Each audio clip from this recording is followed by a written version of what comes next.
happened is that Liverpool, at the same moment, while they were discussing with Newcastle for Alexander Isak, showing their intention to present an official bid for Isak worth £120 million, at the same time, Liverpool made contact. It was on Monday with Eintracht for Hugo Ekitike. So basically, what was the strategy from Liverpool? Try to get Alexander Isak. Go there, express the interest in making a bid. Then, if Newcastle are opening the doors, let's go and do Isak. Otherwise, go get a player who has always been a target for Liverpool. Because if you are here on my channel, subscribed, you know I spent the whole summer telling you, keep an eye on Ekitike and Liverpool. Keep an eye on Ekitike and Liverpool. Even when people say that Chelsea is close, keep an eye on Ekitike and Liverpool because he's always been a target.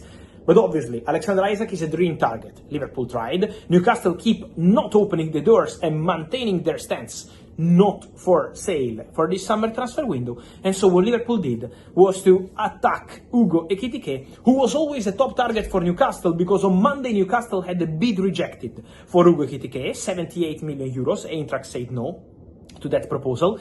Then the story expired. At the moment, from what I'm hearing, despite yesterday many of you sent me reports of deal advancing with Newcastle, yesterday the day was already over. The story was already over for Ekitike and Newcastle.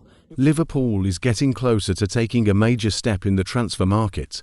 The club has reached an agreement in principle with Alexander Isak, but still needs to convince Newcastle to release the Swedish striker. The player is Arne Slot's main target this summer, and according to journalist Nicolo Schira, the Reds have already finalised terms with the centre-forward.